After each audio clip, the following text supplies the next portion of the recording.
Hello, it's another good day mga kabrody. And kakarating lang namin dito ni Labs sa airport. Dito sa airport, pipila kami, hahanapin namin yung airlines na sasakyan namin, which is ang Cebu Pacific. At yan, nakapila na kami ni Labs dito while piniprepare yung mga documents na isasabit namin sa airport. Eto, yan, tamang video-video lang muna tayo sa paligid at habang naghihintay na matawag tayo, yan, dito daw tayo pipila, tinuro tayo nung ano. Tapos niya, nakuha na namin yung ticket namin. And pupunta na kami sa boarding area. Dahil nakuha na namin yung ticket namin, lalakad na kami. Dahil tamad kami maglakad, sumakay kami dito. Ewan ko kung anong tawag dyan, pero sumakay kami dyan dahil tamad kami maglakad. At nakapasok na kami sa boarding area, hintayin na lang kami ng schedule ng flight and tamang pahinga muna dito kasi wala pang tulog dahil madaling araw kami umalis. And ang flight namin is alas 5 pa. Kaya hintay-hintay muna tayo dito at tamang video-video. Hanggang sa pinasakay na kami sa aeroplano, boarding time na. Makalipas ng ilang oras na paghihintay, ay pinapila na tayo para sa pagsakay sa eroplano. Ayan, naghihintay tayo ngayon dito dahil medyo mahaba yung pila at maraming mga pasahero na sasakay sa eroplano. So, pila lang tayo dyan. Tapos, tamang video-video at kung ano-anong mga kalokohan natin na paggagawa. Hanggang sa makapasok na kami sa loob ng eroplano. Cebu Pacific nga pala yung sinakyan namin kasi Cebu Pacific ang pinakamurang offer papunta sa Taiwan. Ayan, Cebu Pacific. And ilalagay lang namin yung mga bagahe namin, yung mga hand carry namin. At eto, tamang video-video na naman kami. At hinihintay lang namin na umalis ang eroplano papuntang Taiwan. At dito makikita nyo mga kabrody, pababa na kami sa eroplano. Pababa na kami sa Taiwan International Airport. At yan, hanggang sa makarating na kami dito sa airport. So makalipas ng ilang biyahe, almost 2 hours na biyahe, mula Maynila to Taiwan, ay nakarating din tayo dito sa Taiwan. Kaya ngayon dito sa Taiwan, pupunta naman tayo dun sa kanilang immigration para ma-check yung ating mga documents kung kumpleto ba. At yan, napakaganda nga naman ng airport nila mga kabrody. So, kita-kita nyo, ayan yung kanilang airport. Tapos yan mga kabrody, pipila lang kami dito sa kanilang immigration. Ayan, medyo mahaba yung pila. Gawa ng ang daming pasahero nung eroplano na sinakyan namin. At yan, dito sa Taiwan, ayan yung Taiwan na signage na nagpicture-picture lang kami dyan. At tamang kung ano-ano. So, yan, ikot-ikot lang tayo and then pipila na tayo papunta doon sa kuhaan ng bagahe. Nakatapos na tayo sa immigration, kukunin na naman natin ngayon yung ating bagahe. Kasi nandun sa ang daming sumakay na pasahero sa eroplano kaya ang daming bagahe. Hintayin lang natin yan hanggang sa nakuha na namin yung aming mga bagahe. Matapos namin makuha yung aming bagahe, palabas na kami dito sa airport. Ngayon, dito sa airport, lalabas kami, hahanapin namin yung train. At ito yung train na sasakyan namin papunta doon sa city ng Taiwan, yun sa Ximending. So, meron na kaming mga tickets at kung ano-ano pa dahil pinrepare nila yan bago pa kami umalis. Kaya sasakay na lang kami dito sa kanilang train. At yan, hanggang sa nakasakay na kami sa kanilang train. Dito sa kanilang train, napakaganda. Mahaba nga pala itong biyahe ng train na to. Aabutin ng almost 1 hour hanggang sa makarating kami doon sa station. At yan, napakaluwag ng kanilang train. Yung kanilang train sa Taiwan ay may mga upuan. Ayan yung mga view habang umaandar yung aming train. Medyo mabilis nga yan train na yan mga kabrody. At yan sila masayang masaya habang tinatanaw yung mga view sa paligid na dinadaanan ng train. Inaabot nga pala kami ng mahigit 1 oras sa pagbiyahe hanggang sa makarating kami dun sa Ximending na pupuntahan namin. Napakaraming magagandang tanawin, yung kanilang mga highway ay ang gaganda at ang lalapad, napakalinis ng kanilang lugar, at napakagaganda ng kanilang mga bridge. Ang ganda nga naman talaga dito sa Taiwan, mga kabrodi. It's my first time na bumisit dito sa Taiwan. At yan, nakababa na nga kami ng train, mga kabrodi. Dito sa train, naglalakad lang kami hanggang sa makalabas kami dito sa station. Pagkatapos makalabas namin sa station, ay walking distance daw dito mula sa train station yung aming hotel na pag-i-stayan sa Ximending. At yan, bago kami makalabas, kumain muna kami dito ng light snacks dito sa kanilang Family Mart dahil nagutom na kami sa biyahe. Kaya tingin-tingin muna kami ng aming makakain dito na mga Taiwanese food at kung ano-ano, mga kabrodi. Matapos na nga yan, namin kumain, naglakad na naman kami nila para hanapin yung hotel na pag-i-stayan namin. Medyo malayo nga itong lakarin namin, mga kabrodi, kasi hahanapin pa namin yung hotel na pag-i-stay namin. Gamit lang yung Google Map ay naglakad-lakad tayo at sinundan lang natin kung saan tayo dalhin ng ating mga paa. At diyan, nakarating na kami sa Ximending na hotel. At sa wakas, matapos ng ilang oras na pagbiyahe, nakarating na kami sa hotel pero hindi pa kami mag-check-in dahil mamaya pa ang check-in time. Kaya desisyon na lang muna kami ni Lab na mag-ikot-ikot muna at mamasyal. Gagawin na namin yung itinerary day 1 namin, kung ano yung nakaplano sa aming itinerary, at doon kami magpupunta sa mga area na pinlano ni Lab before kaming umalis. So, ayan na nga. At naglakad-lakad na kami dito sa paligid ng Ximending Station. Hahanapin namin dito yung train station na magdadala sa amin sa ibang area dito sa Taiwan na ginawa nila ng mga itinerary. Ayan nga sa paligid, ang daming ang pagkain, mga kabrodi. At ito yung sikat na Pop Mart sa Taiwan. Dito sa sikat na Pop Mart sa Taiwan, maraming mga tao. May mga kung ano-ano silang binebenta dyan, mga kabrodi, at kung ano-anong makakain at mga laruan. May nakita kami ditong pila, nagbibigay sila ng libreng Monster, kaya nanghingi na rin kami. Sayang nga naman yung libreng Monster, mga kabrodi. At yan, matitikman nga namin yung bagong product ng Monster. Maraming salamat po sa Monster at may palibre dito sa Taiwan. At ito na nga, dumating na kami doon sa Rainbow na daan, mga kabrodi. Yang area na yan, sikat na sikat yan. Isa sa mga pinagpipicturean ng mga turista. Ewan ko ba kung anong meron doon. At yan, sa train station na kami sa Taiwan papunta.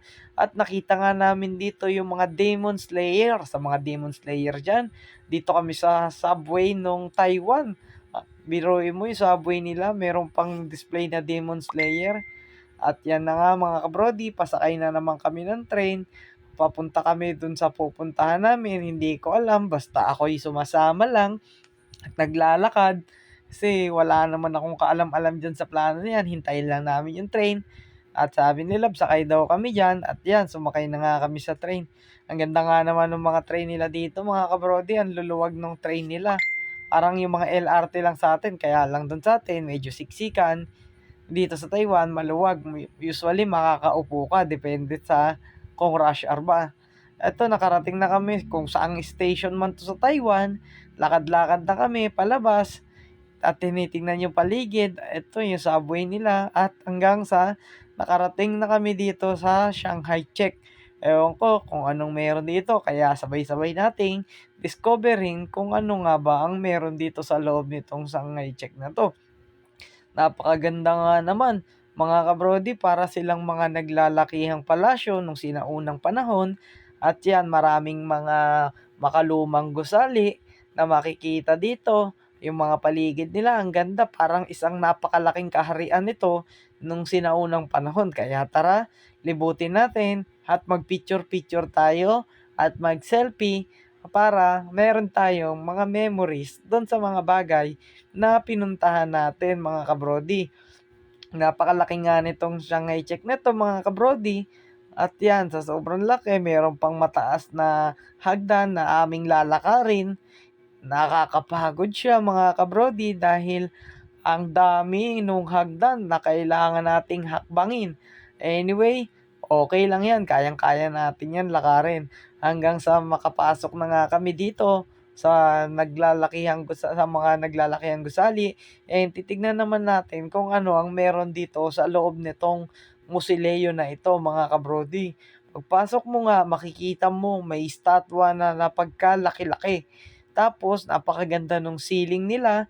Ayan yung ceiling nila at yung statwa na sobrang laki. Tapos malawak siya, ewan ko kung ano yan, baka yan yung sinaunang hari nila or kung ano-ano. But nag-ikot-ikot pa kami dito sa loob. Sa loob marami siya, para siyang museum na kung ano-anong makikita mo. And nandito nga si Labs, nakita niya yung pantatak, yung pang-stamp kasi nangongolekta siya ng stamp.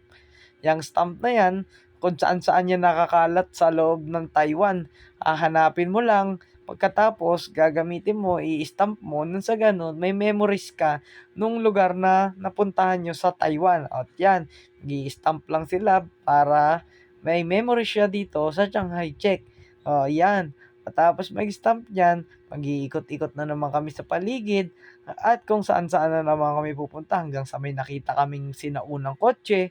Ang ganda nga naman itong kotse na 'to, mukhang na-preserve nila ng maayos. At yan, dito sa loob ng museum, ikot-ikot lang kami, makikita mo dito yung mga sinaunang gamit na ginamit nila kung saan-saan at maraming bagay pa, mga kabrodi.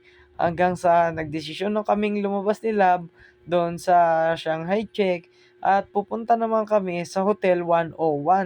Yung Hotel 101 nga pala, ayun nga pala yung sikat na building na isa dati sa pinakamalaki sa buong mundo, pero nung lumabas yung Burj Khalifa, naging number 2 na lang siya. At ito, nakarating na nga kami dito sa Hotel 101 dito sa Taiwan. Ang laki nga naman talaga niya. Ano daw siya ng 101 floors. Kaya tara, sabay-sabay nating libutin at discoverin ang loob ng Hotel 101. So, libre nga lang pala kami makakapasok dyan dahil may binili kaming pan pass. Yung pan pass ay kasama na yan sa binayaran mo, kaya papakita mo lang yung pan pass at makaka-access ka na doon sa loob ng Hotel 101. So, yan. Papasok na tayo. Nakita na nga natin yung entrance. Sorry, mali pala mga kabrodi. Taipei 101 pala, hindi hotel.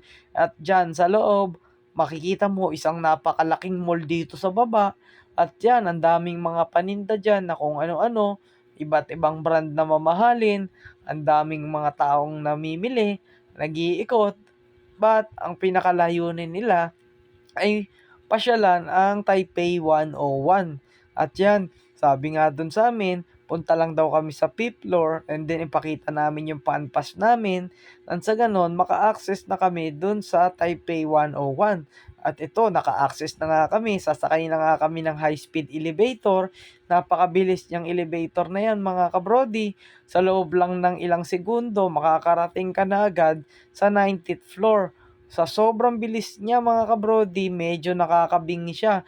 But okay lang naman hanggang sa makarating na kami dito sa 90th floor. Dito na yung pinaka-last na pinapa-allowed yung mga bisita na turista na mag-iikot dito. So, yan na nga yung makikita mo at makikita mo nga yung mga building na iba at mga kabahayan ay parang laruan lang. Napakalaki nga naman itong Taipei 101. At kung ikaw ay malululain, siguradong malulula ka dito. At yan, dito naman tamang selfie, ikot-ikot lang kami. At kung ano-ano, iniikot namin yung buong area. Sinusulit yung mga oras ng pamamasyal namin. Nagpapapicture kung saan-saan. At kung ano-ano, mga kabrodi.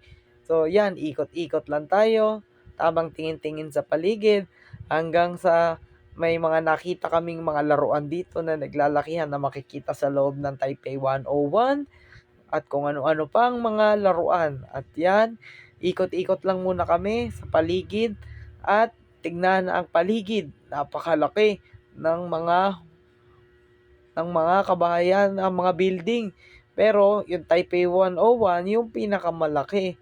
Ang laki. Parang mga nagmistulang laruan lang. Yung mga kotse, yung mga ano sa baba. At yan, Dito sa area naman na to, tamang upo muna kami kasi napagod kami, pahinga muna kami, kakalakad, and pinapakita ni Lab yung mga stamp na nakolekta niya doon sa Taipei 101 at sa iba't ibang area. At ito naman yung center nung Taipei 101. Yan daw, bilog na yan na ginagamit daw pambalance in case na lumindol ay hindi daw guguho yung building. So, technology yan na ginagamit pampatibay ng building. Hanggang sa nagdesisyon na kami bumaba sa Taipei 101 nila, lakad-lakad naman kami, papunta naman kami sa Ichiran Ramen. Dinahanap namin kung saan nga ba yung Ichiran Ramen. Lakad-lakad lang kami dito, based sa Google Map, malapit lang daw. Pero malapit nung Google Map, inabot na kami ng almost 40 minutes sa paglalakad. But okay lang yun kasi nag-exercise na rin naman, exercise na rin naman din yun para sa amin hanggang makalipas yung mga ilang minuto namin paglalakad, makakarating na kami dun sa Ichiran. Kaso nakakapagod maglakad mga kabrodi. Yung Ichiran Ramen naman mga kabrodi, ayun yung sikat na ramen brand sa Japan na nandito rin sa Taiwan. Isa rin siya sa mga lugar na dinadayo dito. So, kung pupunta ka ng Taiwan, kailangan daw makakain ka ng Ichiran Ramen. Kasi lasa daw siya nung mga Ichiran Ramen na nasa Japan. So, yan. Lakad-lakad lang tayo at kung ano-ano hintayin natin na makarating tayo. At ito nga naman tingnan nyo sa crossing na to, napakadami ng tumatawid. Napakaraming taong nag-iikot, napakaraming tumatawid at kung saan-saan. Habang sa palibot nito ay mga maraming naglalakihang building. At yan nga mga kabrodi, umaasa lang kami sa Google Map dahil wala namang kaming kakilala or ibang mapapagtanungan dito sa lugar na ito. Kaya yan, nakita na naman namin yung Taipei 101. Ayan siya sa labas, kung makikita mo hanggang sa nakarating na kami dito sa Ichiran Ramen. Ayan, ramen na yan. Ngayon, titikman natin kung totoo nga ba yung sinasabi nila na masarap ba talaga yung ramen. Ngayon, kami mismo ang magta-try kung ano nga ba talaga ang lasa ng Ichiran Ramen. So, ano pang hinihintay natin mga kabrodi? Pipila na tayo. At sa ganon, maserban, makapila na tayo at makapili na ng kakainin. At yan, buti na lang nung pumunta kami mga kabrodi, medyo konti lang yung tao kaya hindi namin kailangan pumila ng pagkahaba-haba. Hanggang sa umorder na kami nung pagkain na aming kakainin, gusto namin ma-try yung authentic ramen, yung kasing lasa daw ng sa Japan, kaya ayun ang in-order namin. At yan, magbabayad lang kami ng kanilang Taipei money. Hanggang sa naka-order na nga kami at naghihintay ng order namin na dumating. Ganyan yung itsura pagkakain ka, nakahupo kayo na hiwa-hiwalay, magbubukas ngayon yung kortina nila, tapos ilalagay nila yung ramen hanggang sa ilalagay nila yung ramen doon. At yan na nga, dahil dumating na yung order naming ramen, kakain na kami at titikman nga namin kung ano nga talaga ang lasa ng ramen sa Taiwan. Masarap nga naman talaga siya mga kabrodi, parang daw sa Japan. Pero kahit di pa kami nakapunta ng Japan, masarap naman talaga siya mga kabrodi. At natapos na kami kumain ng ramen, nagdesisyon na kami bumalik sa aming hotel na pag-iistayan. At yan, ang daming ang tao mga kabrodi na pipila sa train. Hanggang sa makarating na kami dito sa malapit dito sa area ng hotel na aming pag-iistayan. Naglakad-lakad lang kami mga kabrodi para makarating kami doon sa area na aming pag-iistayan. At makalipas nga naman yung ilang minutong paglalakad, makakarating din kami doon mga kabrodi. Kaya ito, nandito na kami sa bandang area ng Ximending kung saan nasan yung aming hotel.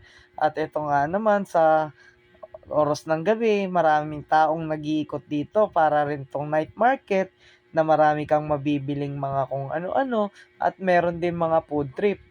Kaya ang gagawin namin dito, bibili lang kami ng unting makakain, total dahil busog pa naman kami sa ramen, bibili lang kami ng mga konting snacks na mga sikat na kinakain dito mga kabrodi para pagdating namin sa hotel ay meron kaming kakainin meron kaming kakainin sa aming hotel kung sakaling magutom kami ng alanganin. At yan nga, bumili kami ng tinatawag nila na scallion, ewan ko kung ano sa gawa yan. Matapos niyan, bumalik na kami sa hotel. Bago kami makabalik sa hotel, may nagpe-perform pa dito mga kabrody. Pagkagaling nga naman, kita mo yung ginagawa niya, nagsisirkus siya mga kabrody. At ang daming nanonood ng mga tao, mga kabrody. Palakpakan nga yung tao dahil sa husay niya sa pagsisirkus. At tapos niya mga kabrody, nagdesisyon na kami nila na bumalik na sa hotel dahil pagod na rin kami. Halos isang buong araw kami na masyal, paikot-ikot kung saan-saan.